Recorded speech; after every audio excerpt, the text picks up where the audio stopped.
Seja muito bem-vindo ao seu, ao nosso. Mentia. Aí, cara, ó, a primeira vez que funcionou, né? Com certeza. Aí foi a primeira vez que a gente tentou também, né? Sem piadinhas, né? Sem nada, que aqui a gente já tá dominando o improviso. Com certeza. Eu acho que já vieram. Não vou abrir isso. Eu ia falar que já vieram propostas de compra, né? Não, mas... é melhor não, porque a gente quer manter um pouco a humildade, né? Exatamente. Vamos manter a humildade aqui. Mas como é que você tá, Will? Fala aí. Phil, eu estou muito bem. Sempre a gente vem aqui com muita vontade de conversar, de aprender coisas novas. E hoje realmente é um desses dias, cara. Eu fiz uma obturação hoje, então tô com uma massinha. Cara, não. Ele não consegue vir pra esse programa sem ter feito algum procedimento. Eu fiz, tô com uma massinha aqui no dente. Você tá meio hipocondríaco, viu, cara? Acho que é bom você olhar essa parte aí. Eu não sei quando as pessoas vão ver esse episódio, mas hoje está muito frio, cara. Tá aqui verdade, poucos graus. Mas eu, assim, com certeza eu tô extremamente animado para nossa conversa, como eu falei. Eu gosto muito de ouvir, aprender, conhecer informações muito importantes e relevantes. Sim. Uhum. Por isso que o Phil tá aqui. Ele traz tudo isso para essa experiência, né? Então... Eu vou só concordar. Nosso convidado é um mero detalhe, né? Eu vou só concordar. Cara, o cara jogando a autoestima do convidado lá embaixo. É mentira, tá, gente? É mentira. Com certeza. Porque hoje a gente vai falar... Você não vai perguntar, não, cara? O quê? Se eu tô bem e tal? Não, Phil... Caramba, que cara desatencioso. A gente fica uma semana sem gravar, o cara já esquece como é que... Não, é que assim, eu já tenho uma sintonia tão forte que eu sei que você tá bem. Você tá irritado por causa de algumas demandas do dia a dia, você tá irritado com algumas demandas do carro, com as demandas de trânsito, então por aí vai. Ele tá irritado com o seu time, né? Eu tenho certeza. Não tô. Com o meu time, não. Mas, Phil, a gente tá com muita gracinha, né? Vamos falar do nosso convidado por favor, e dar início ao nosso Eu tô ansioso para essa conversa. Nós estamos aqui com uma pessoa muito especial e, assim, eu já quero fazer um agradecimento público porque ele se deslocou de muito longe para vir para Itapevi. Muitos quilômetros e, assim, só da nossa conversa aqui antes de ligar as câmeras, já valeu muito a pena ter ele aqui e com certeza vai ser interessante demais. Nós estamos falando com alguém que é da área da psicanálise, mas está tramitando por todas as áreas do conhecimento. Teologia, filosofia e coisas que a gente vai descobrir aqui nessa conversa. Estamos aqui com o Sérgio Benites, ele é psicanalista e vai se apresentar para a galera e a gente vai iniciar esse bate-papo. Sérgio, bem-vindo. Bem-vindo, Sérgio. Obrigado, gente. Um prazer estar aqui com vocês aqui, viu? Eu agradeço demais. Quem tiver curiosidade de saber, fala, Itapevi é longe, mas longe de onde, né? Longe da Vila Matilde, da onde eu venho, né? Onde eu moro e onde é meu consultório também. Então, quem tiver curiosidade, coloca lá no Waze, o roteiro, Vila Matilde e Itapevi. Aí você vai saber do que nós estamos falando aqui, né? Eu estava prestando atenção, como psicanalista que sou, né? Na questão da hipocondria, aí, como sintoma já, né? Então, você falou da hipocondria, percebo que ele também sabe muito da sua vida, ele é bem atencioso, né? Nos detalhes, enfim, né? Minha máscara tá caindo. Não, Deixa eu te falar uma coisa, Sérgio. O Will, ele é muito espertinho, tá? Ele é? Então, assim, ele não quer pagar um psicanalista para ele se consultar. Sim. Então ele tá chamando vários. Ele tá chamando vários. Você vai perceber hoje aqui que ele vai começar a falar da infância dele. É assim? Os problemas com a família. Mas é comum, isso é. As pessoas quando sabem, né?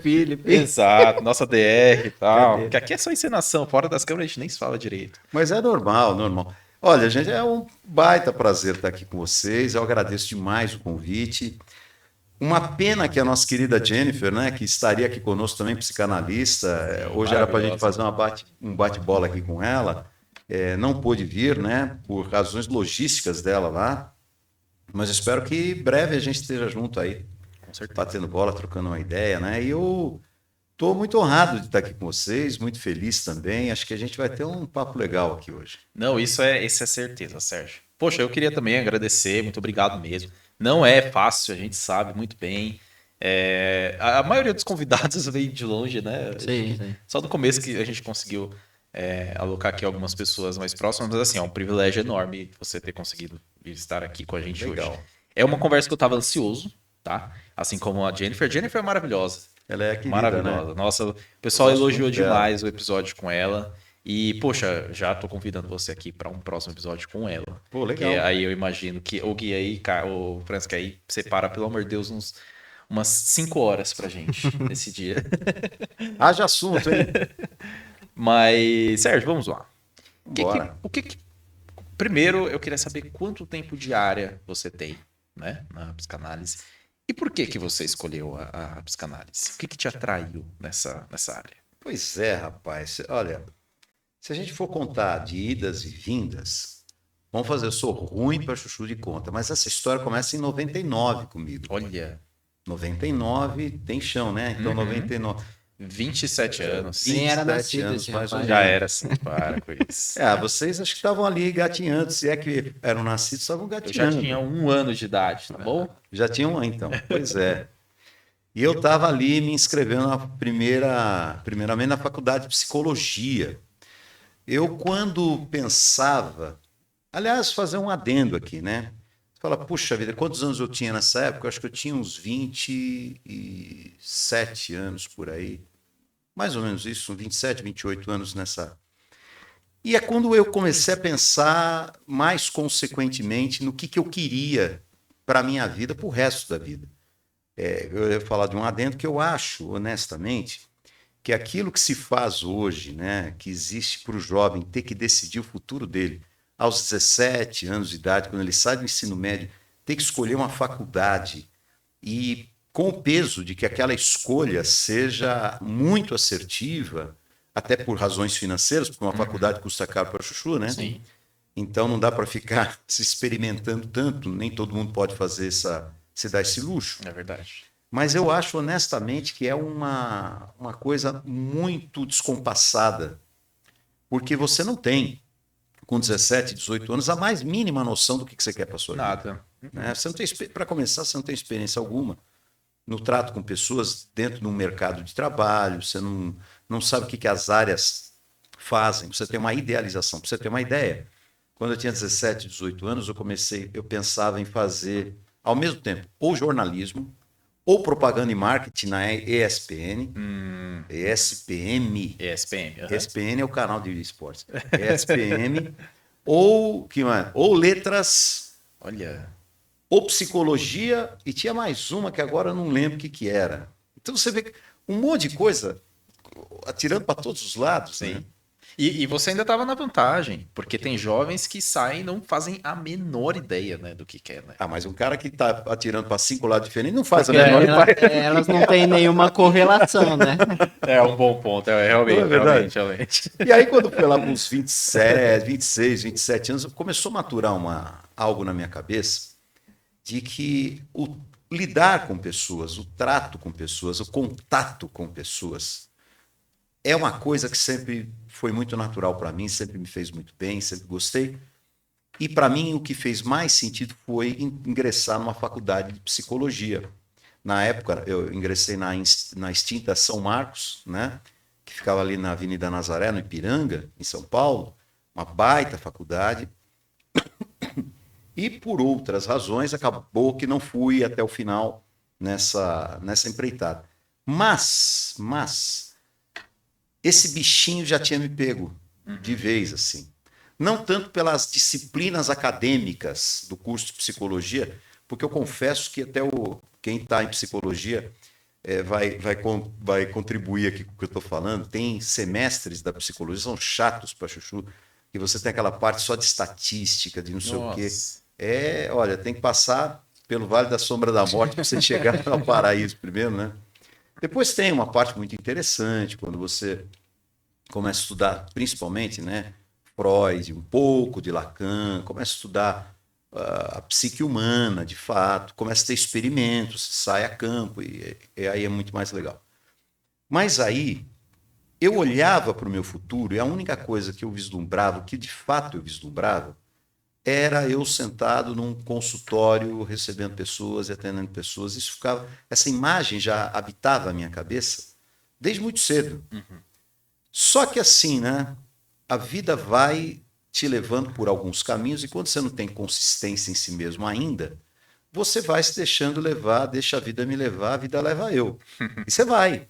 Você vai no balanço da maré. E foi o que aconteceu comigo. Então, estava conversando com você até agora há pouco aqui.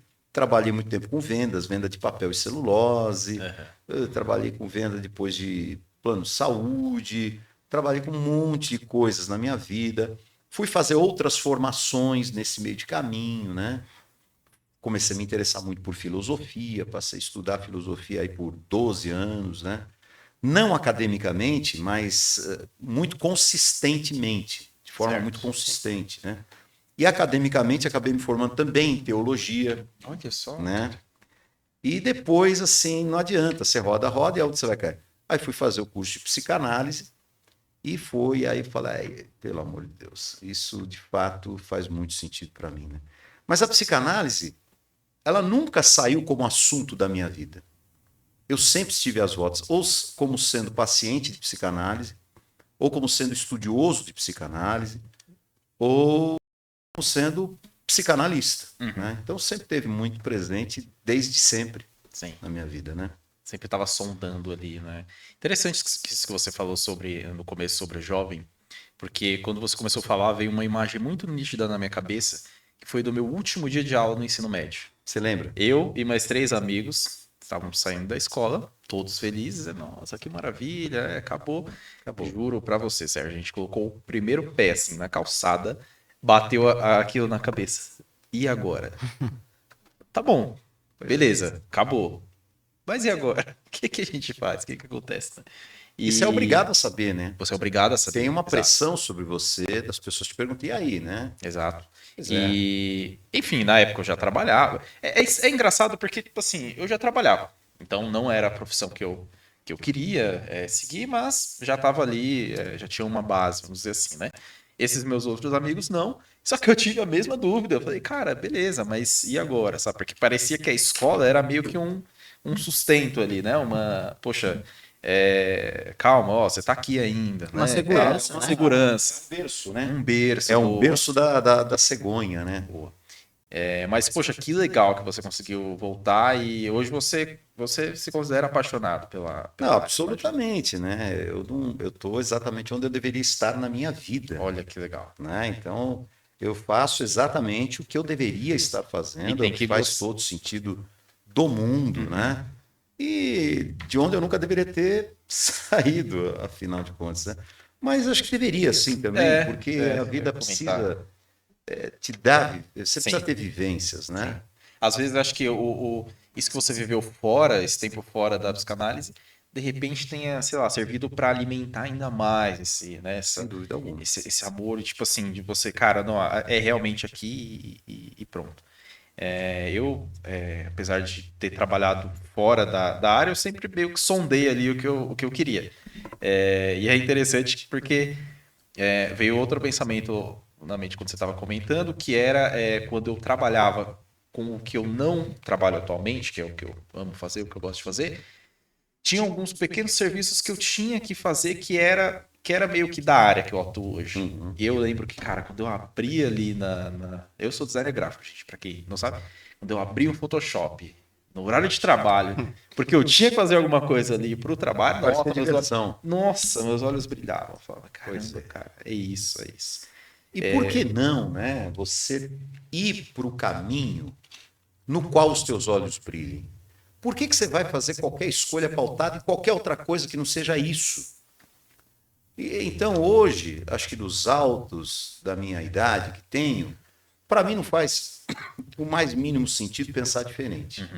Né? Que hoje nada deveria dar resposta a alguém que não fosse aquilo que te dá muito prazer, aquilo que faz muito sentido para você. A vida tem que ter sentido, Felipe. A vida precisa ter um porquê.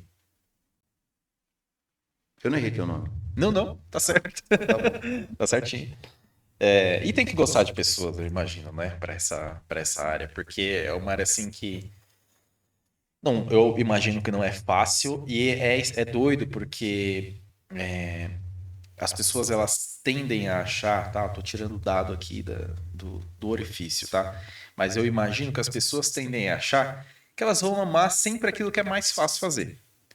Então, poxa, Freud explica esse negócio de tirar o dado do orifício. depois você me explica, porque, olha, eu costumo fazer muito isso. Não, brincadeira, gente. Depois eu sempre peço para Não, vocês mas irem atrás, mas eu quero saber essa hoje explicação. em dia a disso. nossa classe falante tira todos os dados Aí, quase ó. dos É orifícios. isso, é o maior veículo de informação, né? Ou desinformação. Mas eu até esqueci o que eu tava falando. Dos dados. Você tava Dos falando dados dos que dados. Boa, dos dados que as pessoas acham que é o fácil que elas têm que seguir. Então, eu quero ser, sei lá, eu quero ser um comunicador X, né? Eu quero ser um youtuber, eu quero ser um TikToker, porque elas enxergam aquilo ali como algo fácil. Não Mas vai aí eu te gerar perguntaria, o dinheiro que é fácil? Então, exato. Você trabalhar pouco e ganhar muito. Isso existe. Eu não sei. Não sei se isso é fácil. Eu acho que a única coisa fácil que torna a tua vida mais fácil é você fazer aquilo que te dá prazer. Uhum. Eu concordo. É fazer aquilo que tem a ver com o teu eu, que está atrelado ao teu eu, né? Que é quase uma extensão de você, praticamente uma extensão de você. Isso torna tudo fácil. Você falou aí que quando você abria o Photoshop para fazer o teu designer gráfico lá, não sei o quê, pô, aquilo é prazeroso e não sei o quê. Então, isso é fácil. Uhum. Né? Agora, você põe isso na minha mão, é extremamente difícil. É complexo, é impossível, né, de eu fazer aquilo. Tanto que quando eu comecei a trabalhar na área, eu ficava estranhando. Que eu ficava, cara, estão me pagando pra fazer isso aqui mesmo? Sério. Então, Tipo assim, cara, mas isso aqui é tão fácil, é tão, sabe? Tipo, pô, mas sério que tão. pois é. Enfim. Aí eu tenho, né, por exemplo, quando você diz assim que foi para a parte de psicanálise, isso inicialmente tem mais a ver com ajudar as pessoas ou guiar as pessoas para as melhores versões dela? Ou é uma questão mais assim, digamos, acadêmica? Eu quero desvendar a mente humana, eu quero aprender um pouco do como a mente reage, como que a mente trabalha e aplicar isso na prática. Qual que foi esses pontos assim que mais mexiam com você? Então, pois é muito interessante essa tua pergunta, porque a resposta politicamente correta seria a seguinte, né? Eu fui para a psicanálise porque eu queria ajudar o meu próximo, né? Eu queria ajudar. Não, é conversa fiada. A verdade é a seguinte: você quer se ajudar, você quer se entender, você quer. É claro que você não vai pensando isso, mas posteriormente, você olhando a tua escolha, você saca que passou por aí, né? Que você fez uma escolha que estava muito mais baseado em você do que propriamente no outro. E, aliás, né, se a psicanálise não parte do próprio sujeito que se presta a ser psicanalista, ela não vai a lugar algum. Né? Se você, como sujeito, não tem questões a tratar, não tem angústias a resolver, você está absolutamente inabilitado para poder se dirigir a quem quer que seja. É da angústia do próprio analista, levada em divã também, levada também em análise, que surge o analista. O analista não surge do academicismo. Absolutamente. É impossível você tirar um analista apenas do academicismo. Né? A psicanálise, desde os dias de Freud, ela é sustentada por um tripé. São as falas de Freud, que é o pai da psicanálise. Esse tripé consiste no seguinte: o estudo da teoria, a análise pessoal do analista, ele estar em análise pessoal, e a supervisão clínica. Ele ter um grupo colegiado no qual ele possa recorrer também, porque ele também, como psicanalista, ele tem pontos cegos. Não pode supor que ele é o iluminado, né? Mora e que ele consegue ver tudo. Sim. Né? Não é assim que funciona. Então, esse é o tripé da psicanálise. Então, por que Freud elenca que o analista, a parte mais importante dessas todas, é a análise pessoal? Porque a análise pessoal pressupõe que o analista tem questões, que ele é atravessado também por dores, por sofrimentos, Sim. por angústias. Não é uma máquina que você foi lá, configurou e... Isso não é um defeito para o analista, isso, na verdade, é absolutamente, é condição sine qua non para que ele Sim. possa ser analista. Porque senão ele é um chat GPT ali, Uhum. atendendo as pessoas, né, daquele jeito, né? O chat, Importante isso, né, Phil? o chat ele vai te autoafirmar sempre, né? Não sei se... Isso é sempre. É. Não. Você está certo. Exato. Não, concordo. Tem razão de estar frustrado comigo. Isso é quando você xinga ele. Sim. Você tem razão de estar bravo. Qual o detergente mais saboroso para o sabor? Ele não vai falar, olha, não faça isso, não beba, detergente não é para beber. Agora, Vai ficar datado muito rápido essa. O William falou também um aspecto que eu queria também comentar aqui, que é a questão. Porque normalmente as pessoas pensam assim muito no pessoal, né? Ah, gosta de pessoas, tá, legal, tá tudo certo. Mas ele falou no aspecto do estudo da psique humana. Certo. A questão, acho que mais de pesquisa, pelo que eu entendi que você me perguntou, né? É porque eu tento dentro dessa parte acadêmica, né? Eu ainda não fiz análise, que nem o Phil já apontou, tô só chamando os analistas para cá. Mas assim, pelo que eu vou pesquisando, você vê que a mente ela é conduzida por gatilhos, ela é conduzida por estímulos, e aí a reação da pessoa é muito baseada, não talvez a um fato específico, mas a alguns outros elementos. E aí o analista, eu presumo que ele vai fazer esse mapeamento, talvez para chegar a diagnósticos ou para encontrar, talvez quês ou porquês, ou ajudar a pessoa no atravessamento dela a encontrar os quês e os porquês. Então, essa minha pergunta traz exatamente isso. Isso te encantou? Falar, eu quero saber entender esses processos para chegar neles e saber conduzi-los, né? Encanta muito o lado observacional do ser humano, né?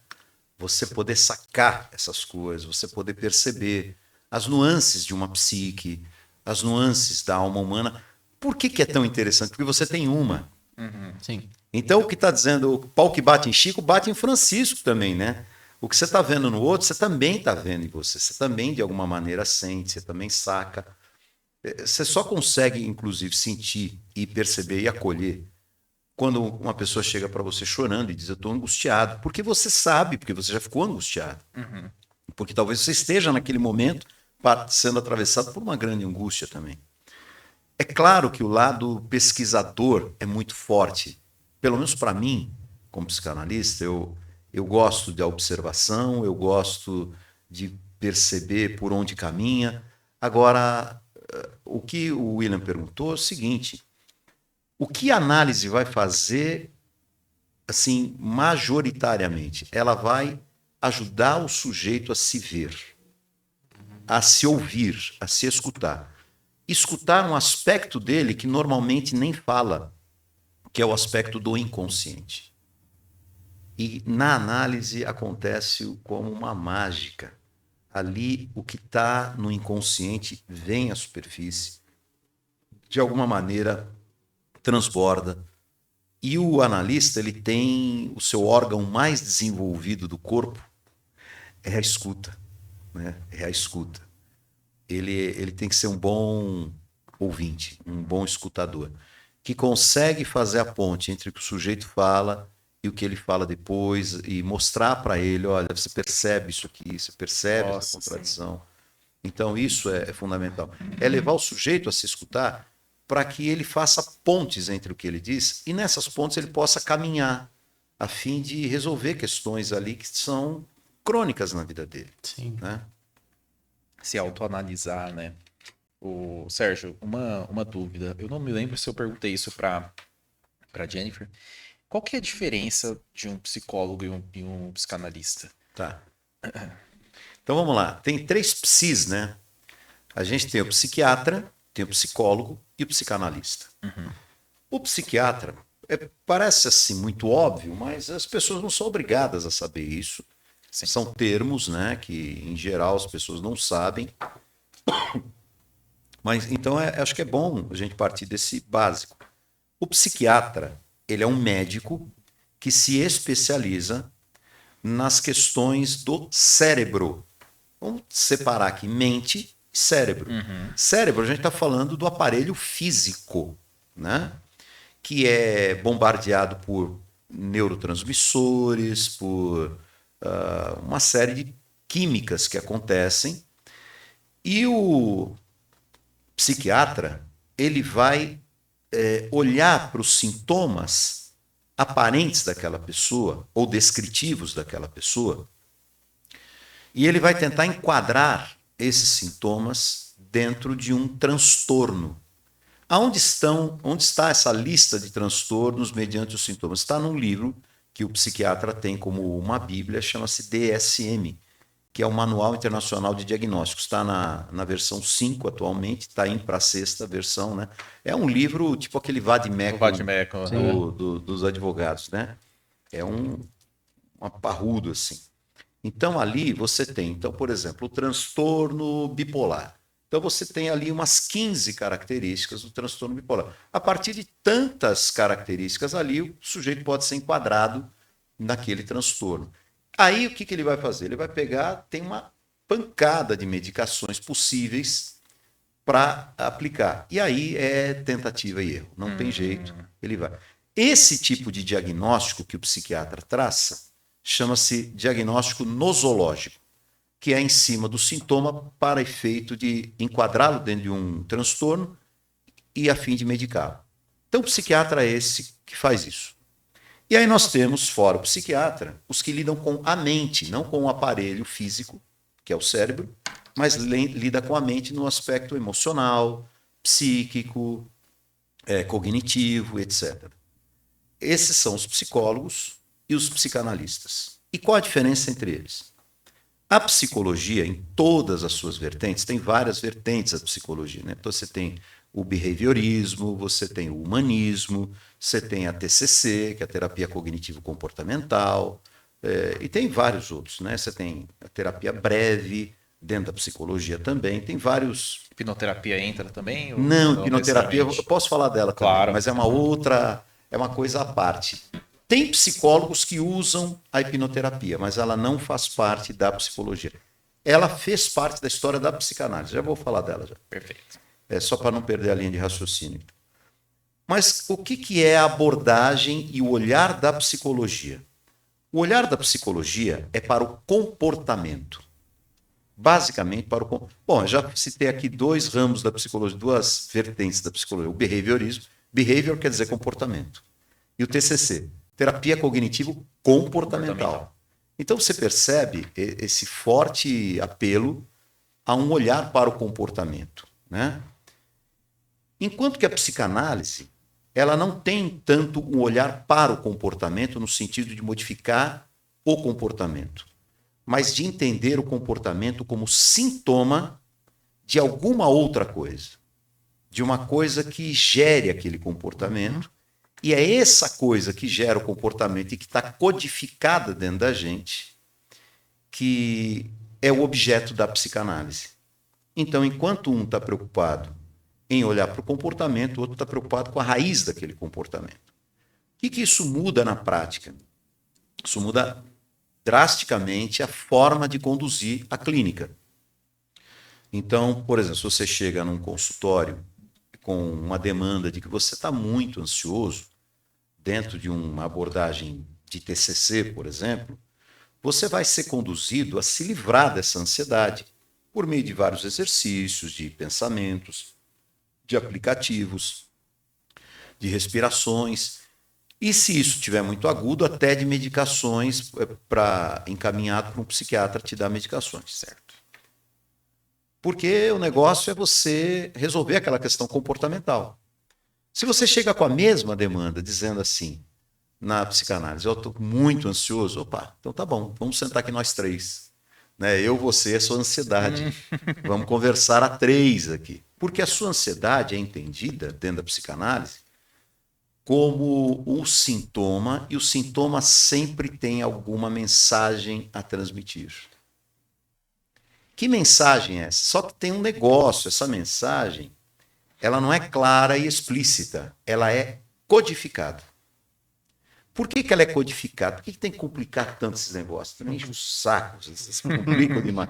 Não é que complica demais, é que a coisa é desse jeito. Sim. Né? A gente só tenta lidar com o que já existe, não é inventando complicação. É codificada porque tudo isso habita no nosso inconsciente. Né? O inconsciente é como se fosse uma parte da nossa psique humana, da nossa psique, que é escondida de nós mesmos. Então, tudo aquilo que nós vivemos, por exemplo, você viveu uma situação de muita humilhação, de muita vergonha, aos 5 anos de idade. Supondo que você estava lá, era a sua festa de aniversário, e aí na hora que você foi cortar o bolo, o seu pai teve a brilhante ideia de fazer uma gracinha e afundou a tua cara no bolo. Né? E aí ele riu com a chuchu, teus amigos riram, você se sentiu péssimo, se sentiu envergonhado e chorou. Né? Se não chorou publicamente por vergonha, chorou por dentro. E, bom, você hoje, vai com 20 e tantos anos de idade, você provavelmente não vai lembrar desse fato. O fato ficou, Sim. acabou, passou. Você resolveu superficialmente essa questão dentro de você da seguinte maneira: vou lidar com isso do tal jeito. Isso aí foi besteira, já aconteceu, deixa pra lá. Meu pai estava brincando, não sabia o que fazia, tá tudo bem. Eu e meu pai, a gente se adora hoje, tá tudo bem. Tudo bem. O fato foi. Mas sabe o que não foi? Aquela carga afetiva que aconteceu naquele momento, ela continua dentro de você. E tem um negócio, Felipe e William. Ela não é passado, ela é presente. Que você está carregando aquilo. No nosso inconsciente existe um eterno gerúndio. Tudo é um present continuous. Tudo é um indo acontecendo, é um ing, né? Então, assim, não existe. Falo, pô, vocês falam muito de passado, não tem nada de passado aí. Porque é uma coisa que te afeta hoje. Aí, por que é codificado? Porque você não lembra mais do fato. E essa carga afetiva, em que ela se transforma dentro? Como é que você lida com essa carga afetiva? Você cria um sintoma para a sua vida. Então você se torna muito tímido, ou você se torna muito agressivo, ou você se torna muito arredio, ou você se torna muito ansioso. Estou dando exemplos muito genéricos aqui, tá? Algum sintoma você cria, não é conscientemente. Vou criar um sintoma aqui. Tá? Sim. Não, isso Para acontece. esconder isso daqui. Ele é presente porque ele tá dentro da mas que sua absurdo, personalidade, né, te cara? acompanhando a vida toda, né? Ele está dentro o tempo todo. Esse E o sentimento... inconsciente não tem tempo. Isso é uma coisa importante. O inconsciente não tem temporalidade. Esse é o, não digo, talvez fenômeno que chamam de sombra? A nossa sombra. Ah, então, aí a sombra é outra coisa. Sombra é o que o Jung chamaria. Sim, eu estudei um pouco de Jung, né? Você estudou Ele Jung? fala um pouco, ele fala disso como a sombra, que é o que eu carrego. O Jung é um cara fascinante. O Jung é um cara fascinante. Só que o Jung não é psicanálise, né? O Jung é uma outra coisa que não é psicologia também. Nossa, cara, agora é. A gente pode chegar no Jung já. O Jung é uma coisa que criaram, um termo que criaram, os jungianos criaram, psicologia analítica. Então você veja, psicologia analítica é uma tentativa de uma mescla, né? Tudo isso para entender o sujeito, entendeu? Cara, O sujeito assim. é o cara. Não, mas eu estou tentando só para concluir por que é perfeito. decodificado, né? Então, assim, você chegou com ansiedade, vamos dizer, eu estava falando da ansiedade, a diferença da psicologia e da psicanálise. Você chegou com ansiedade. Nós vamos conversar com essa ansiedade, nós vamos tentar entender essa ansiedade. Só que essa ansiedade ela pode ter sido gerada lá pelo negócio do bolo que eu acabei de falar. Isso não está claro para você. Você nem do fato em si você lembra mais.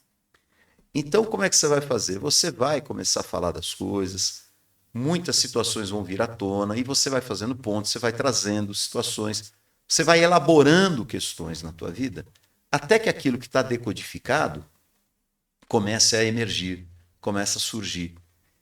E aí, por que tem que vir? Para ficar remoendo o passado? Não.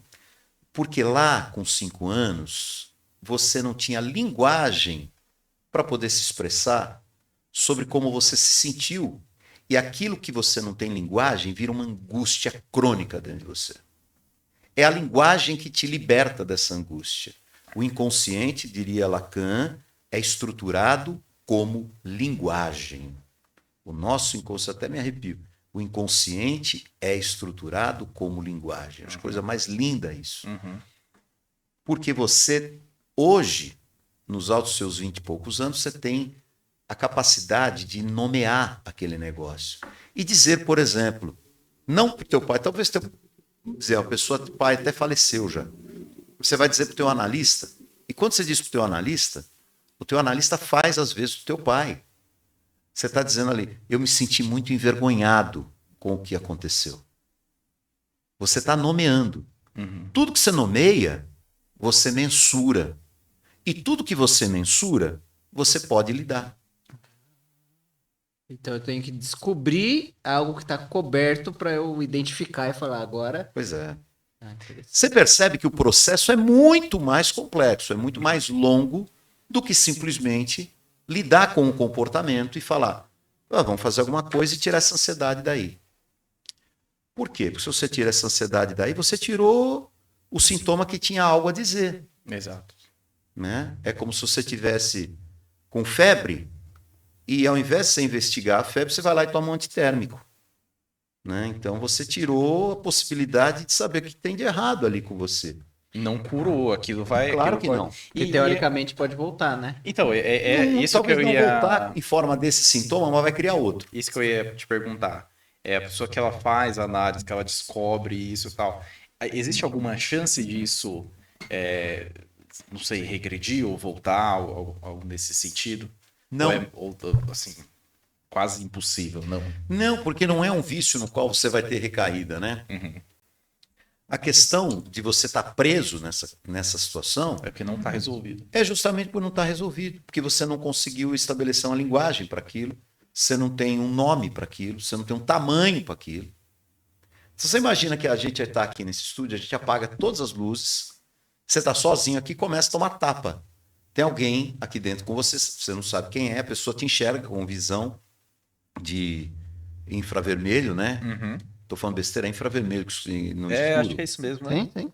Então deve ser. Infravermelho, né? Então tá certo. Então o pessoal pá, É que é ultravioleta e infravermelho agora. te dando piaba, te dando piaba. E você não sabe de onde tá vindo. Aí quando você acende a luz, você fala, pá, agora eu posso me defender, né? Agora eu posso fazer alguma coisa a respeito. Então depois que acende a luz, não dá mais para dessaber o que se sabe, né? Entendi. Por isso que não tem como voltar mais. Aí Faz sentido. Você já nomeou, você já tirou aquilo da tua vida, não tem mais. Aquilo é uma questão resolvida de fato. E aí o sintoma desaparece. Aí a ansiedade vai embora. Sem fazer exercício para ansiedade. Porque aquela ansiedade, ela na verdade era uma função, ela cumpria uma função na tua vida. Que era lidar silenciosamente com aquela vergonha que você passou lá atrás. O que não impede, aí eu acredito, né? Me corrija, por favor. O que não impede dela se manifestar por outra questão.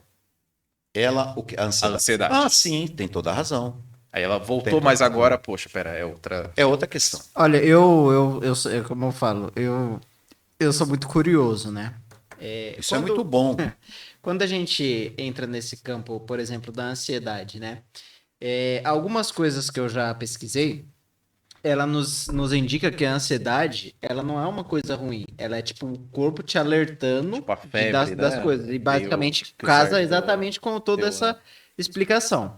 E aí o exemplo que veio para mim, dentro desse quesito, foi quando um javali na selva se depara com um leão, ele fica 100% ansioso. O corpo dele entra num modo de defesa instantâneo. De luta e fuga.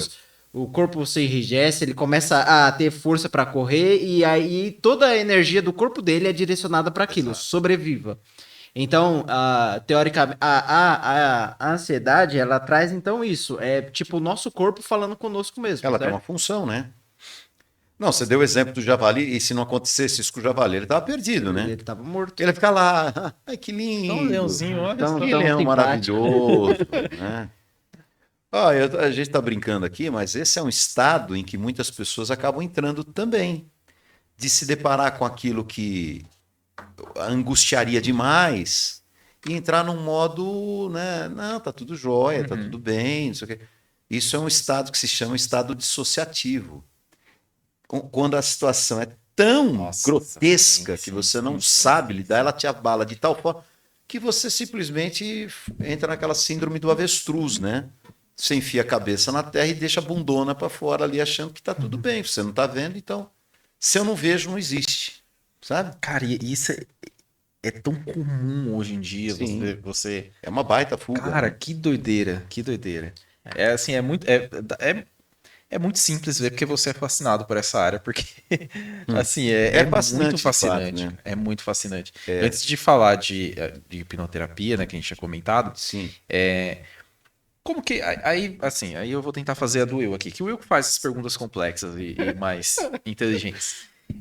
Mas acredito que isso é um amontoado de anos e anos de estudo, isso daí eu não tenho dúvidas. Mas, cara, como que chegaram nesse ponto de, olha, é assim que nós estudamos o comportamento humano? É assim que nós analisamos. Por quê?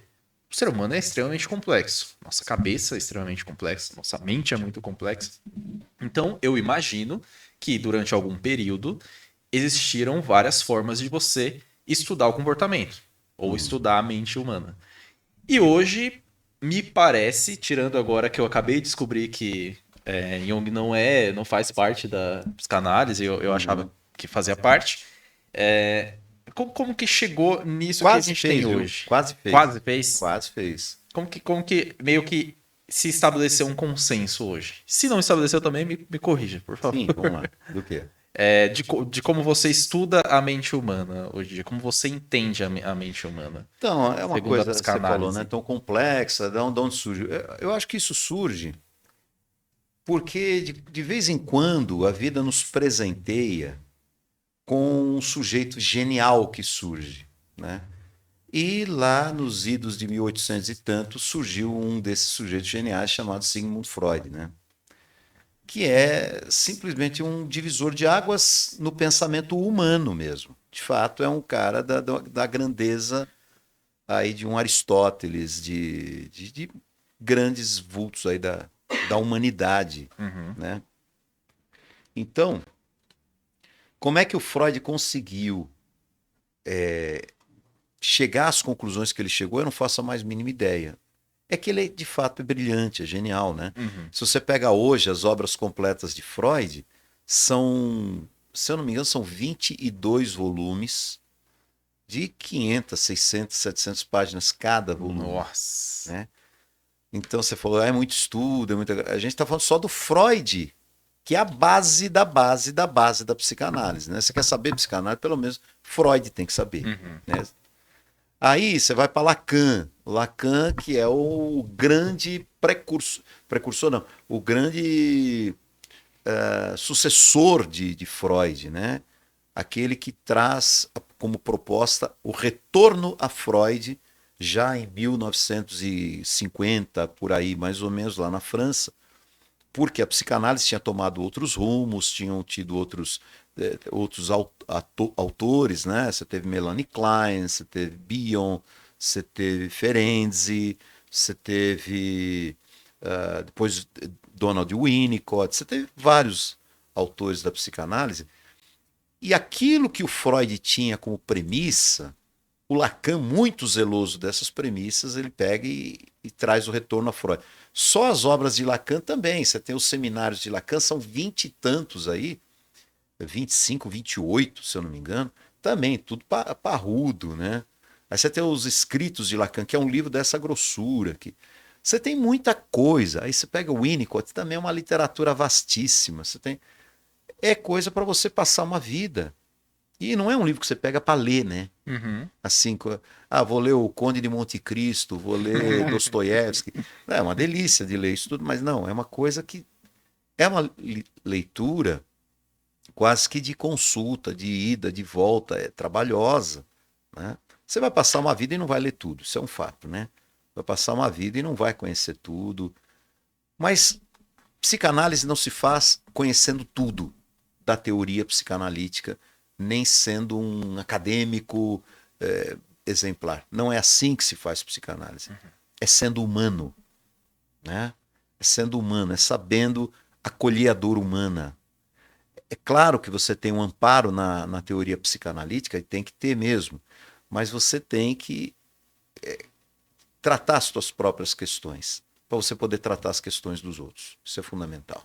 Teve no início aqui da conversa você falou do tripé, né, que é a premissa, né, do psicanalista, estabelecida, né, por Freud. Sim. Eu tá vendo como eu tô certo? Eu estudei muito, só que o outro lá, o Carl Jung, né?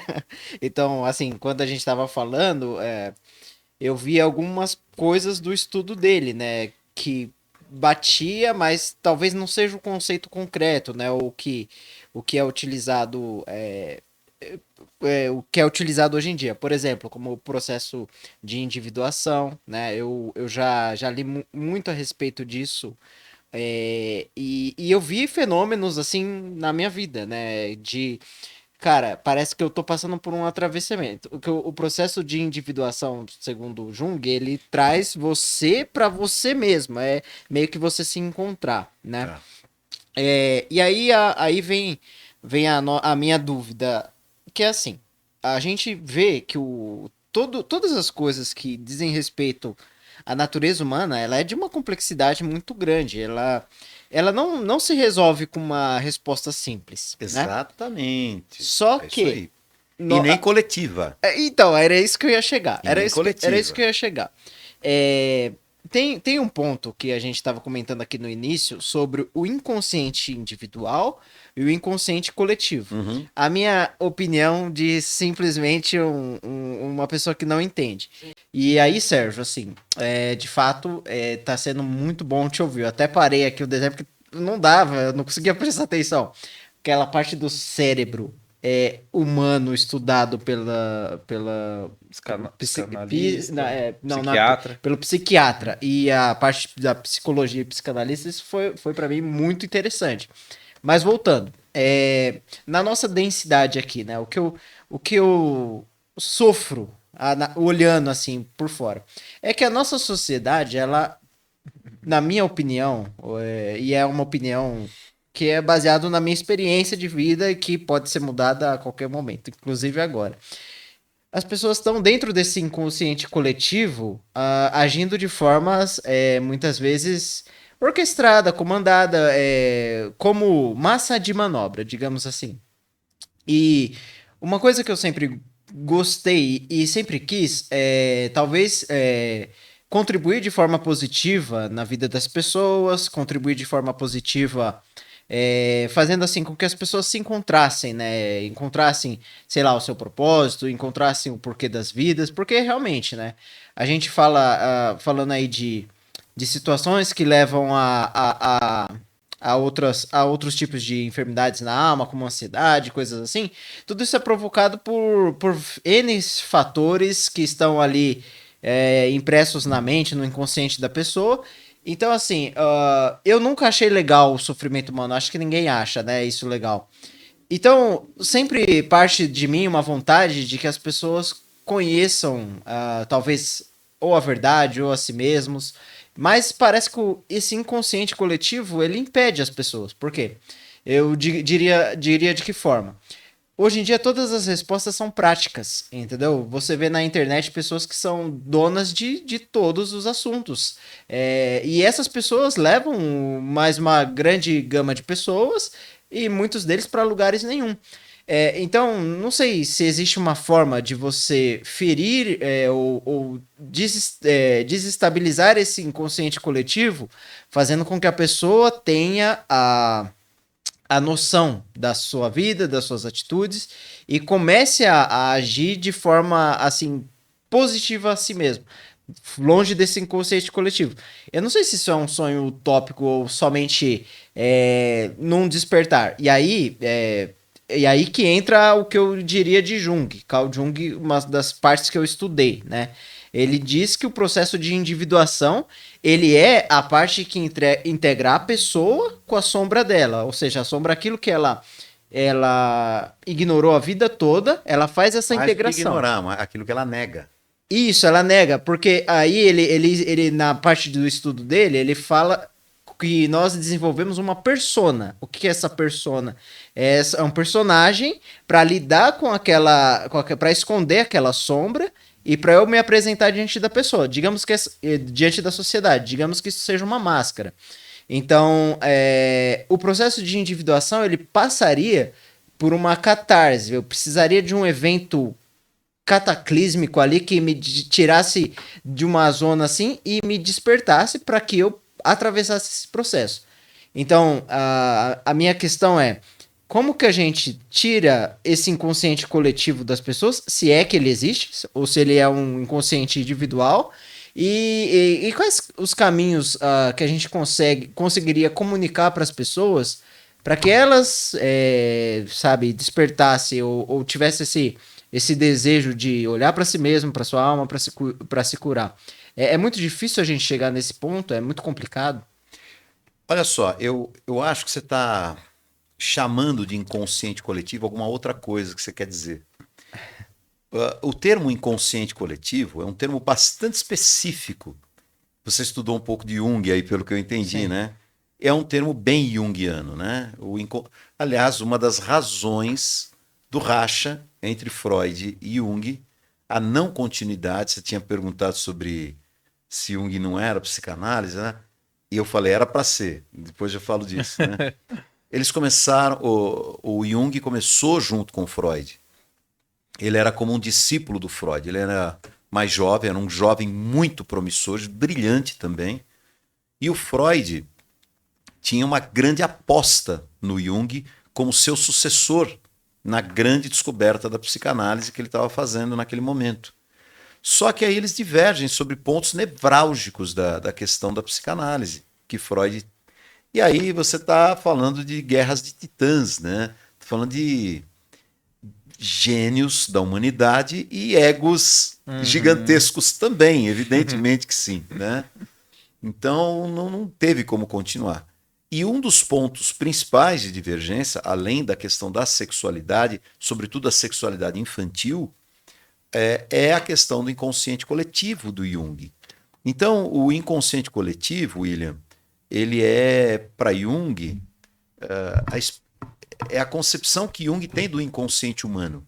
Ele nunca é individual, ele é coletivo sempre. Compartilhado, digamos assim. Não é compartilhado. Essa é uma ideia que as pessoas têm um pouco equivocada. É como se fosse uma grande mente universal. Não é isso que o Jung está falando. Ele está falando que nós não trazemos... Lembra que eu falei do inconsciente, onde as coisas ficam guardadas, aquela carga afetiva, do bolo? Sim. O episódio passa, mas a carga afetiva está lá e tudo mais. E 1 milhão de outras cargas afetivas estão lá nesse inconsciente. Viram sintomas. Lembra que eu falei tudo isso? Pois é. Para o Jung... esse inconsciente que abriga todas essas vivências, ele não é só das tuas vivências pessoais, ele é também das vivências dos teus antepassados, porque você carrega uma carga genética, você tem uma herança e tudo mais. Então, tem aspectos do teu inconsciente que não são propriamente teus, mas são herdados também, assim como o teu DNA é herdado, assim como características físicas são herdadas. Mas ele não traz isso de uma forma mística, ele traz realmente científica, de forma... né? Putz, você fez uma pergunta e tanto aí. Porque ele não traz isso de uma forma mística, ele coloca isso de uma forma científica. Agora, o misticismo flerta com o Jung o tempo inteiro. E o Jung com o misticismo, com o místico, o tempo inteiro. Então você vê que quando o Jung vai para os arquétipos, ele vai para a questão muito da astrologia, né? e outras questões também. Há um flerte, está sempre assim muito próximo do que é místico, né? De forma que eu acho muito difícil até separar. Entendi. Essa foi a grande divergência. Então, só voltando, o inconsciente coletivo que você está referindo, talvez, pelo que eu entendi na tua fala, se me corrija, eu estou entendendo como é que a pessoa se livra de uma mentalidade coletiva. Assim, ó, eu vou dar um É isso que exemplo você quis prático, dizer. assim, ó, assim, eu vou, eu geralmente eu evito muito entrar em temas políticos ou coisas que acabam ofendendo outras pessoas, porque não é essa a nossa intenção. Mas vamos dizer assim, eu vou usar um exemplo super trouxa que foi acontecer hoje, mas é trouxa pra mim, tá? Me perdoe quem ache que não seja. Mas vamos supor assim, hoje terminou o Vinícius Júnior e a Virgínia, entendeu? Então, isso é um Por isso você caso. tava chorando à tarde. Então, é o Entendi. caso de.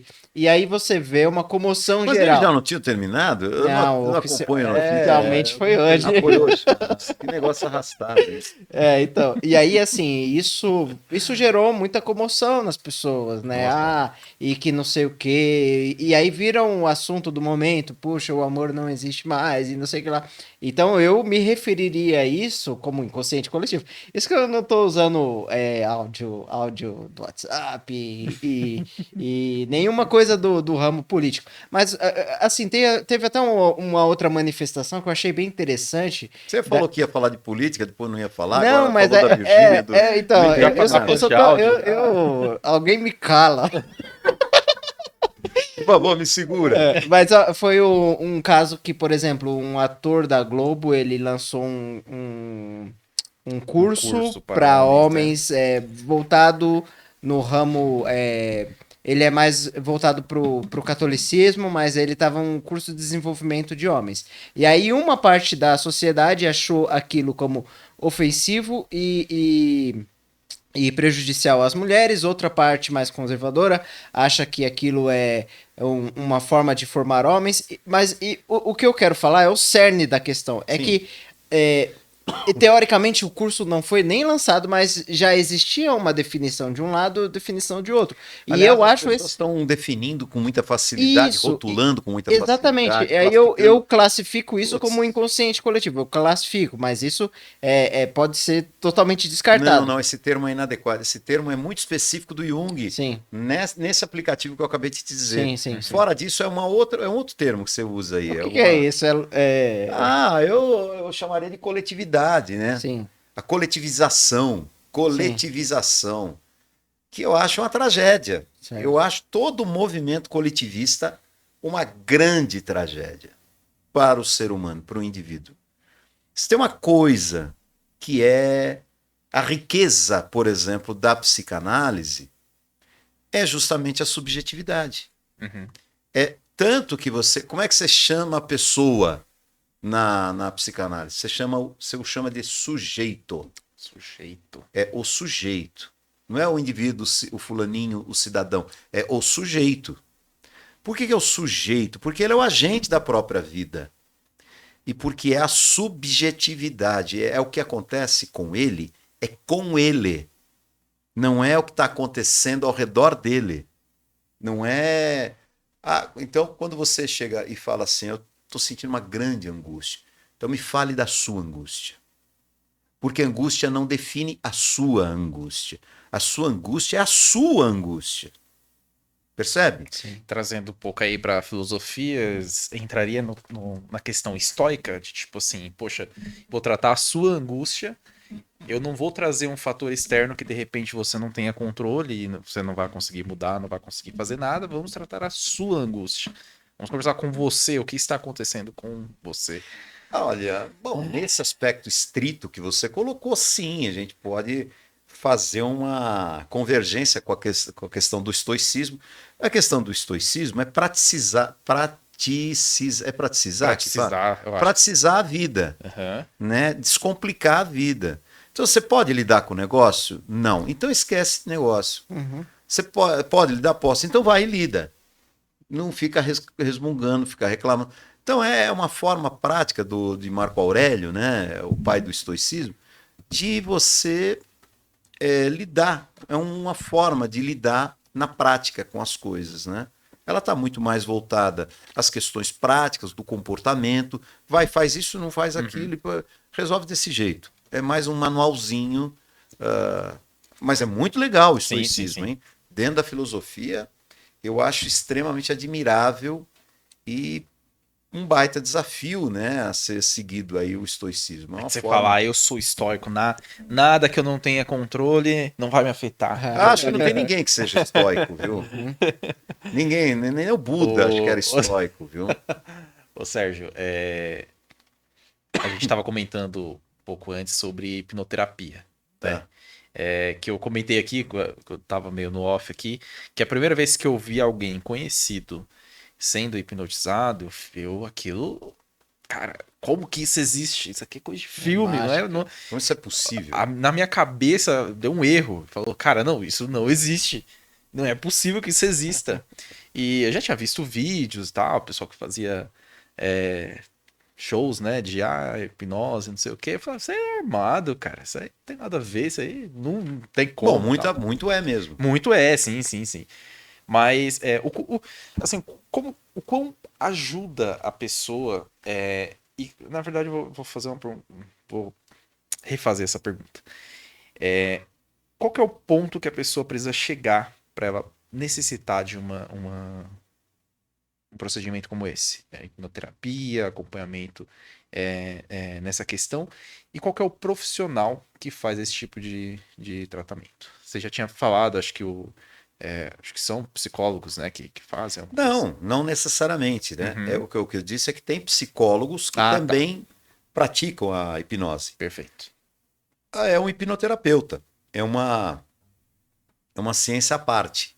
É um estudo à parte. Uhum. E aí você me perguntou se ele é parte também, né, da Isso. psicanálise. Não, ele não é. Mas ele teve presente ali na psicanálise, logo no começo. Para que serve a hipnose? Ela serve para dar uma voz de comando, uma indução externa para a pessoa, a fim de que aquela pessoa se livre de algum problema por meio de uma indução que vem de fora. Perceba, só que essa indução que vem de fora não é uma elaboração do próprio sujeito, desde dentro, né? Então esse é um problema da hipnose. O outro problema é que vindo de fora, o sujeito está sempre dependente de um terceiro, de um ente externo a ela e não dela própria. Ela está sempre sequestrada de alguma maneira. Ela não está entregue a si mesma. Não é ela quem está comandando o próprio. Não dá para comandar o próprio processo de hipnose. Alguém comanda por ela, né? Então vamos lá. Para entender da onde surge. O Freud, quando ele começa os seus estudos de psicanálise, ele tem um grande mentor, um homem mais velho que ele, que se chama Breuer, Dr. Breuer, né? Um grande referencial para Freud. Freud se espelhava em Breuer. E Breuer fazia estudos experimentais com hipnose, sobretudo nas mulheres histéricas da época, né? A psicanálise nasce com as mulheres histéricas, diga-se. Então, muito obrigado a todas as mulheres e muito obrigado às mulheres que deram lugar à sua histeria e falaram dela, né? Porque graças às mulheres histéricas, e depois eu falo sobre esse termo também, histeria, que é mal compreendido. A gente pensa que histérica é aquela mulher doida que sai rasgando a roupa na rua, que não é nada disso, não. Sim. Histeria é uma compleição psíquica possível de muitas pessoas. Inclusive pode estar entre nós aqui partes de histeria. Mas voltando. Então Breuer começou a fazer hipnose e Freud, como discípulo também, começou a praticar hipnose. O que Freud começou a perceber? Que aquele comando e era muito eficaz em termos do resultado imediato. Por exemplo, pessoa que não andava, mas não é que não andava por uma questão física. Não andava porque tinha uma trava psíquica, emocional, e se travou. Caramba. Com a hipnose volta a andar, né? Consegue fazer aquele destravamento e tal, e volta a andar. Mas aquilo, como não é elaborado, pode em algum momento voltar atrás e a pessoa não andar de novo. Então Freud começa a perceber que aquilo não era consistente. E o que eu falei, aquilo não é uma elaboração do sujeito, não tem profundidade nele mesmo. Ele não construiu nada dentro dele, ele não construiu um saber. Ele está sob um comando. E é só isso. Isso era incompatível com a psicanálise que estava nascendo. E quando você vai numa obra de Freud chamada Totem e Tabu, que é uma das obras que eu mais gosto de Freud, ele declara textualmente: a psicanálise nasce no momento em que eu abandono a hipnose. Caraca, meu. Então é justamente do abandono da hipnose que nasce a psicanálise. A psicanálise é o não à hipnose, né? Então eu estou falando mal da hipnose? Não. Ela tem o seu aplicativo, ela tem a sua eficácia, ela pode ajudar o sujeito que não consegue entrar, por exemplo, num avião. Ele pode ser hipnotizado e entrar num avião. Se é essa questão de resolver rápido, assim, ela vai resolver, né? Mas depende sempre de um agente externo. Mas sempre vai depender de um agente externo e nunca aquela questão está elaborada internamente dentro dela. Eu já ouvi um caso que aí eu realmente não sei se isso foi fake news ou se de fato é algo que pode acontecer. De que já um relato de um paciente ou uma paciente que estava fazendo hipnoterapia e a pessoa que estava, o hipnólogo que estava nessa posição, né, de guiar a pessoa,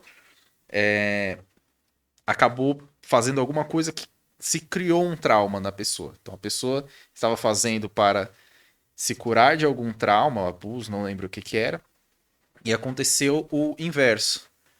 A pessoa acabou criando um trauma na cabeça da pessoa. Aí eu não sei se isso é realmente algo que pode acontecer ou se eu caí numa fake news aí. Não, não é fake news. Olha só. O que acontece é que a gente imagina que as nossas memórias são todas reais, né? Então, se eu estou lembrando de que aconteceu X, Y, Z na minha vida, é porque aconteceu mesmo, senão não lembraria. Como é que eu lembro até o lugar, lembro o cheiro, lembro a roupa, lembro as pessoas, lembro a expressão, né? Pois é, você pode estar lembrando de uma grande criação sua. Aí é que tá.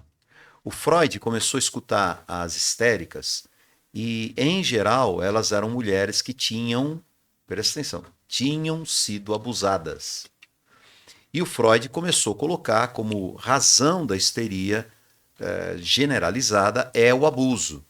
Só que aí ele começa a fazer uma conta e aí ele percebe e fala assim, então a Europa inteira foi abusada, é muita mulher abusada. Ou nós estamos tendo aqui uma epidemia de abuso sexual, ou então tem alguma outra explicação para isso.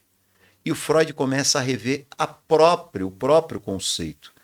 E ele escreve sobre isso para um amigo dele, com quem ele confidenciava suas descobertas, que era um amigo dentista, né? Que não era afeito, mas que ele compartilhava algumas coisas e pedia o parecer desse amigo desde fora. Você vê que Freud é um cara genial.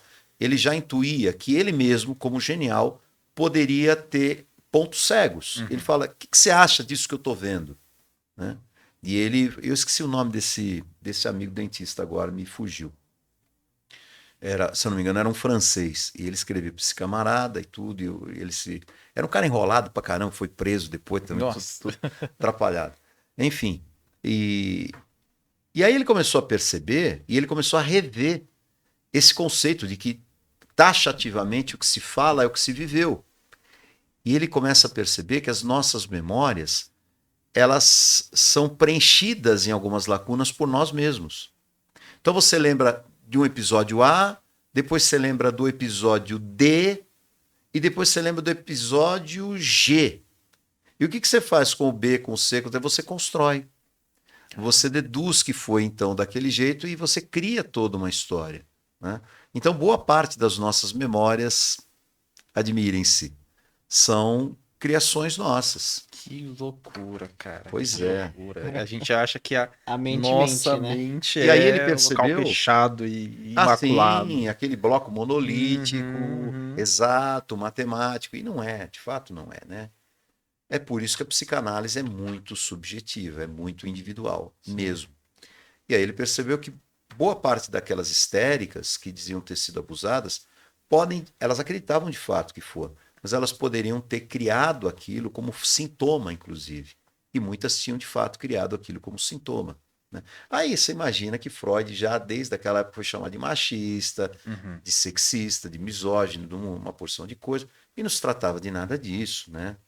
Aliás, Freud sempre privilegiou demais as mulheres. Foi com as mulheres que Freud começa a psicanálise, né? Dá um espaço tremendo para as mulheres, né?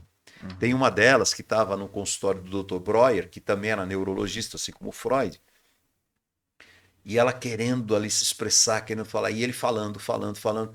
Tem uma hora que ela bate na mesa, ela dá um grito assim: cale a boca!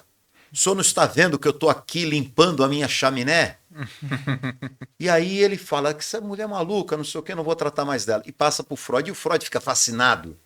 E aí ele pega aquela mulher e começa a fazer um processo psicanalítico com ela e deixa ela limpar a chaminé Chaminé, dela, né? que era tudo que precisava, escutar, né? Sim. Escutar. Ó, É, eu tenho muitas coisas assim que vão passando pela minha cabeça, porque realmente o que eu tô fazendo é limpar a minha chaminé. Tô cara, tirando pra fora aproveitando. Nós precisamos. algumas dúvidas, né? Porque realmente o nosso intuito com o Mente A é trazer pessoas que têm muito conhecimento, muito entendimento na área de atuação, né?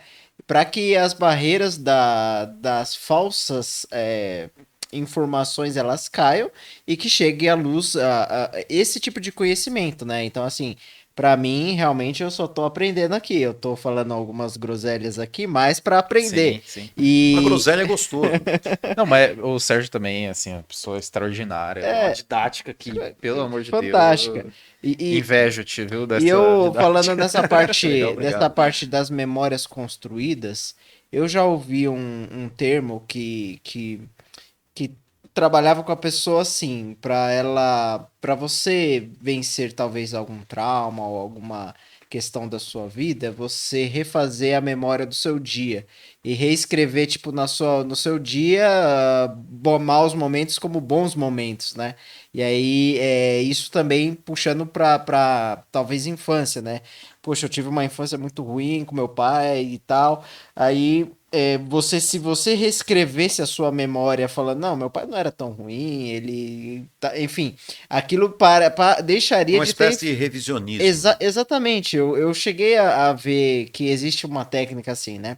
Mas eu não. É mais basicamente em cima daquilo que você estava falando das memórias que eventualmente são preenchidas depois por nós mesmos, né? Aí eu só para puxar um tema rapidinho que a gente falou no início, sobre a necessidade da mente humana ou da pessoa de um salvador, de uma figura como salvadora, né? A gente estava falando Deixa que. só eu te fazer uma pergunta. Pode? Eu vou Sim. te fazer uma pergunta. Quando você falou isso aí agora, né? Anterior, sobre esse revisionismo, Certo. que eu falei, revisionismo.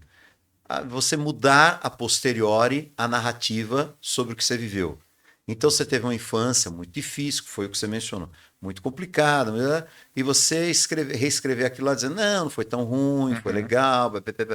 Eu vou te fazer a pergunta baseada em tudo que a gente está conversando até agora. O que você acha disso? Olha, eu acho assim, a nossa mente, Fazendo para os dois a pergunta. Uhum. a nossa mente, ela eu aprendi, sei lá, pela experiência de vida, né?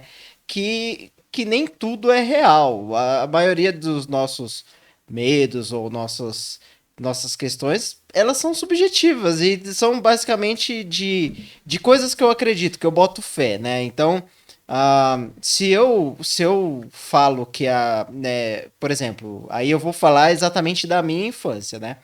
A minha infância, eu sempre fui. A gente vem de uma família muito carente, pobre e tal. Eu tinha eu tenho 5 irmãos, então eu Eu falei pra vivia. você que em algum momento ele ia falar da infância dele. Filho, deixa eu Continua. ir.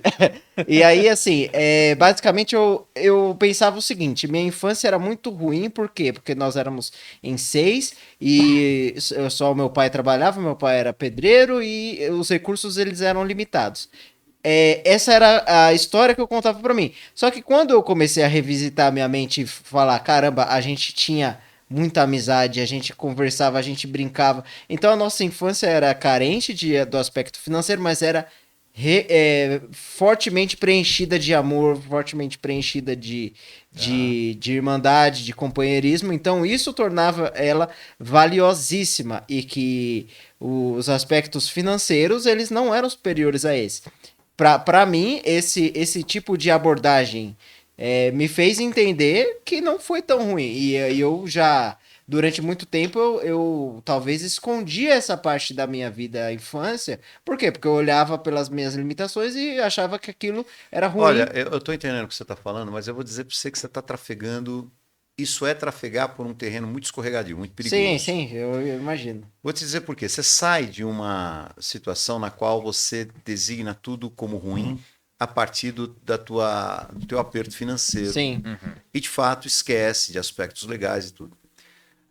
O perigo é você validar esses outros aspectos e invalidar os atravessamentos reais que vieram sobre você do aspecto financeiro, porque não dá para negar que isso é importante. Sim.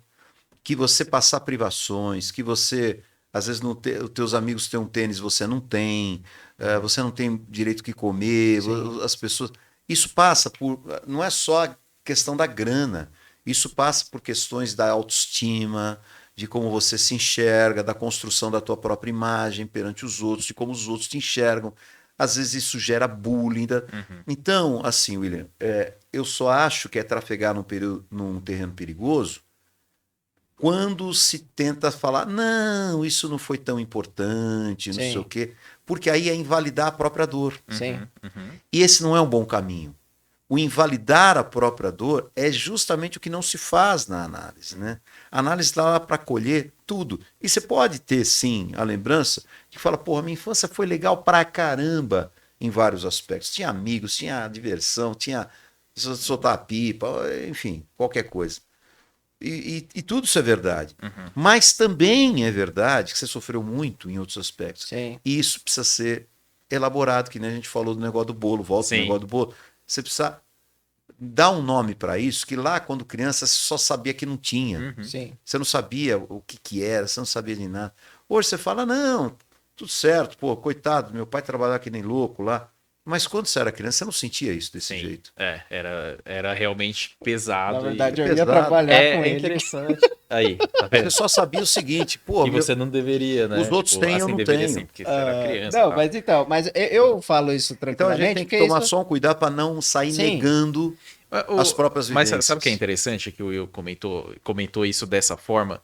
Comigo aconteceu o contrário.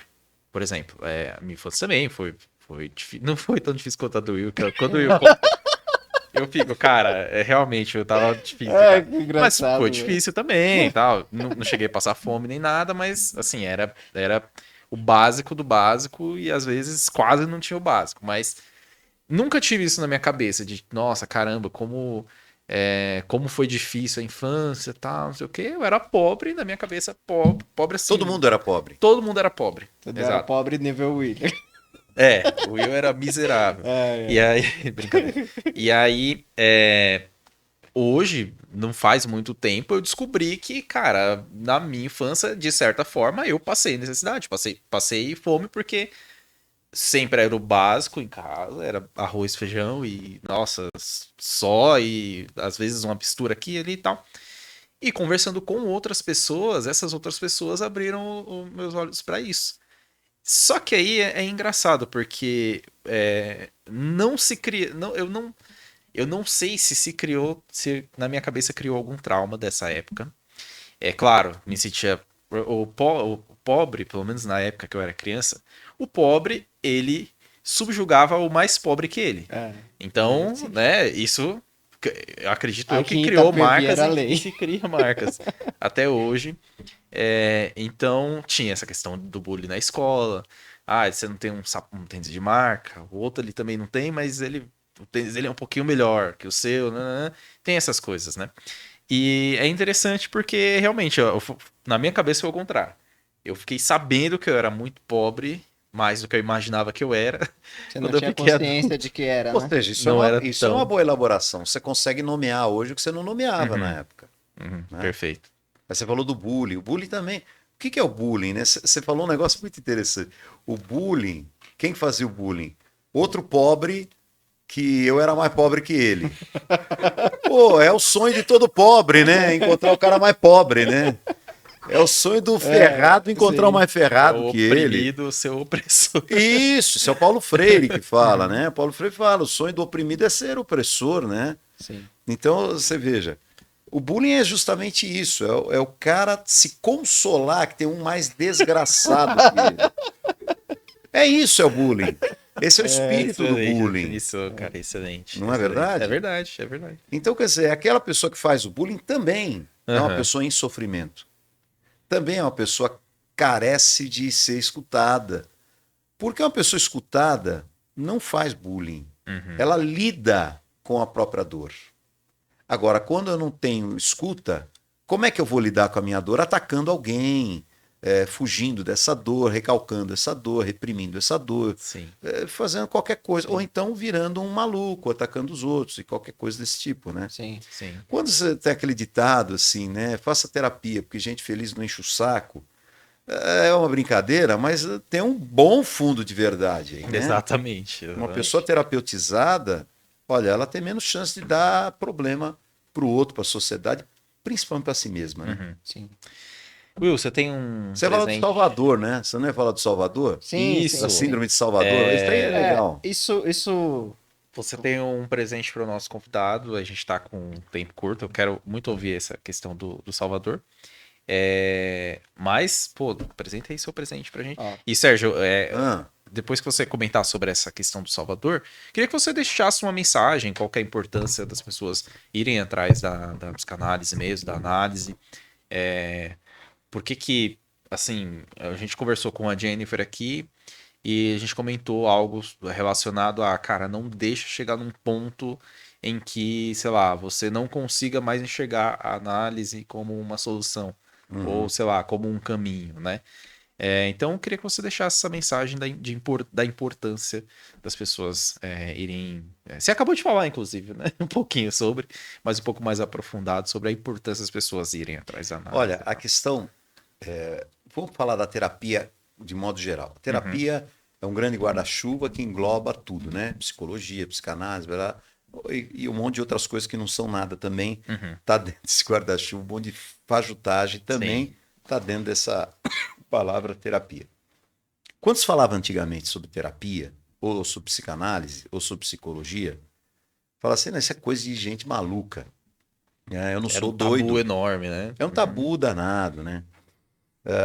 Que bom que isso foi completamente desconstruído, ao ponto de hoje a análise ser uma outra coisa.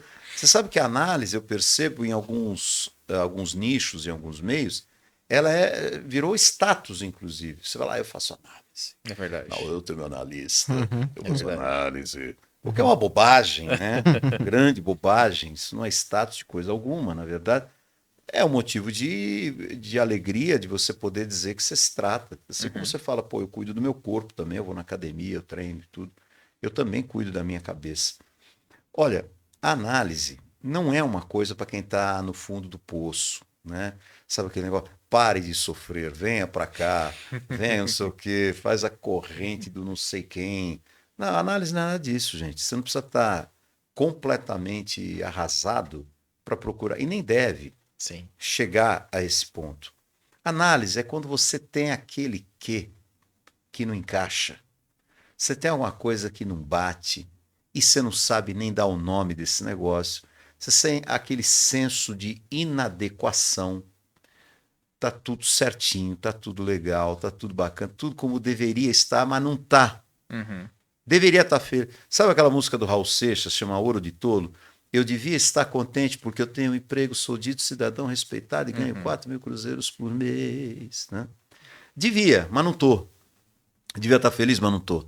E aí alguém me chama de ingrato. Você é ingrato, a tua vida tem tudo.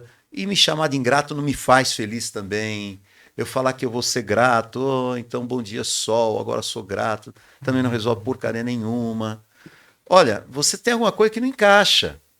Você precisa descobrir o que é esse negócio. Tem um incômodo, tem uma dor, tem uma ansiedade, tem uma situação que volta. Ou então é porque você simplesmente quer ter um olhar mais profundo para você mesmo. E a partir de você mesmo, você conseguir enxergar o outro que está perto de você também. Enxergar tua mulher, enxergar teu marido, enxergar teu irmão, enxergar teu pai, enxergar tua mãe. A pessoa que vai para a análise se torna mais empática com ela própria e com os outros, imediatamente, porque ela passa a compreender ao invés de ter aquele pré-julgamento, aquela classificação fácil, né? Ah, fulano é vagabundo, fulano é não sei o quê, fulano é desequilibrado. Fulano... Não, pera um pouquinho, né? Tem outras coisas envolvidas, né? Porque tem na gente outras coisas envolvidas. Então você sabe que no outro também tem. Então eu diria que psicanálise é uma coisa que todo mundo deveria, em algum momento da sua vida, ter algum contato com psicanálise. Acho fundamental, fundamental. Com certeza. Sérgio, essa aqui é a nossa forma de agradecimento à sua presença aqui, né? De verdade, esse é um tema que eu gosto muito, eu quero aprender, eu quero fazer análise. Cara, eu também. também. Porque realmente Façam, é fascinante. importante, eu diria assim, você... Não sei se esse é o termo certo, mas conhecer suas melhores versões ou apresentar a sua melhor versão. E as piores também, importante que você conheça. Esses aí, isso também, com certeza. E aí, aqui esse é o meu desenho que eu fiz pra você, tá? Esse é o meu... Cara, é bom, hein? Fala suas redes também, Sérgio. E aí, Como as assim... pessoas te encontram, Mostra né? ali? Dá pra mostrar ali? Claro, claro, sim, sim. Ó, A gente... como é que é? Próximo ao seu rosto. Próximo assim, ó. Isso. Ah, do outro lado, peraí. Então vamos lá. Assim. Agora dá pra ver um pouco mais. Aí. Nossa, ficou muito bom, viu? Ficou bom mesmo, hein? Esse William... Obrigado. Vou colocar lá no meu consultório isso aqui, viu? Não, eu agradeço. Eu vou enquadrar e vou. Eu tô parecendo Lacan, meu cabelo aqui, ó. Ficou legal. Ele vai enquadrar e todo mundo que entrar lá ele fala: esse aqui é um paciente meu muito complicado. esse aqui É, isso aqui. Esse aqui, Mas ó, ele é muito talentoso ao mesmo tempo, ó. Mas assim, do fundo do coração, a gente Obrigado, viu? queria Gostei ter muito. Mais tempo, tempo, né, sim. pra abordar algumas coisas a mais. Mas aí fica o nosso pedido pra Sim. você retornar de novo, entendeu? Ah, sim, vai ser um Talvez se prazer. a gente fizesse dueto com a Jennifer também.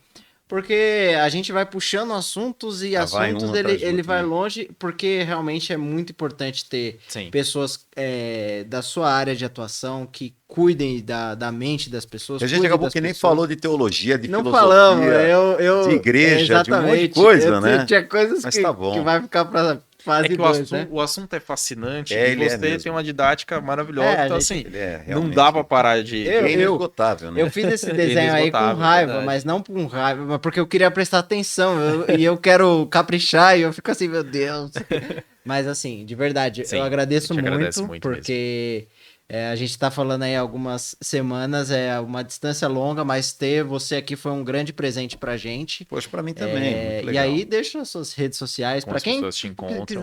quiser se consultar com Exato. você, fazer aí a análise, né? A forma que te encontra, que te acha por aí, porque vai ser muito Olha, positivo. eu tô no Instagram, embora eu seja péssimo, já confesso que de rede social, de mexer, eu deveria postar todos os dias. Sabe o que eu ponho todo dia? No máximo é caixinha de perguntas lá, eu respondo as perguntas da caixinha que vem bastante. Eu não respondo todas porque às vezes não dou conta, mas mesmo assim eu tenho meu Instagram lá, então você pode me achar no Instagram, o direct eu respondo sempre no direct.